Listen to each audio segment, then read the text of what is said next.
যে সমস্ত ভোটারের নাম সাপ্লিমেন্টারি লিস্ট থেকে ডিলিট হয়ে গেছে বা বাতিল হয়ে গেছে, তারা কিভাবে ট্রাইব্যুনালে আবেদন করবেন এবং ট্রাইব্যুনালে আবেদন করার জন্য আপনাদের কী কী ডকুমেন্টস লাগবে সবই বলবো এই ভিডিওর মাধ্যমে।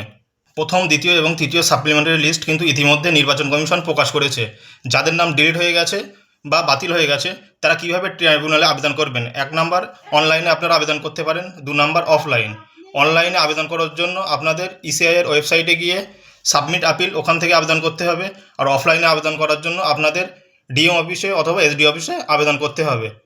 অফলাইনে আবেদন করার জন্য আপনাদের প্রথমে একটা দরখাস্ত বা আবেদনপত্র লিখতে হবে। আবেদনপত্রটা লিখতে হবে এমন যে আপনাদের নামটা কেন ভোটার লিস্ট থেকে বাদ পড়েছে ব্যাখ্যা সহকারে লিখতে হবে, এবং এই আবেদনপত্রের সাথে আপনারা কী কী ডকুমেন্টস লাগবে সেগুলো বলছি। 1 নম্বর হচ্ছে শিক্ষা শংসাপত্র বা এডুকেশনাল সার্টিফিকেট, ওবিসি শংসাপত্র, Aadhaar card, voter list, PAN card, ration card, passport, driving licence, জন্ম বা ফ্যামিলি রেজিস্টার, জমির দলিল অথবা জমির পর্চা, বাড়ি পাওয়ার শংসাপত্র, electric bill, telephone bill, bank passbook, LIC সংক্রান্ত নথিপত্র, অ্যাপয়েন্টমেন্ট লেটার বা চাকরির শংসাপত্র, পেনশন পেমেন্ট অর্ডার বা পিপিও, সেন্সাস ডাটা, 2002-এর আগের মেডিকেল রিপোর্ট, 2002-এর আগের যে কোনো প্রকার শংসাপত্র, অন্যান্য সরকারি চাকরির নথি যদি থাকে, জন্ম শংসাপত্র।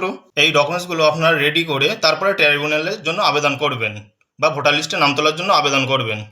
ভিডিওটি ভালো লেগে থাকলে অবশ্যই সকলের কাছে শেয়ার করে দেবেন এবং চ্যানেলটি ফলো করে রাখবেন।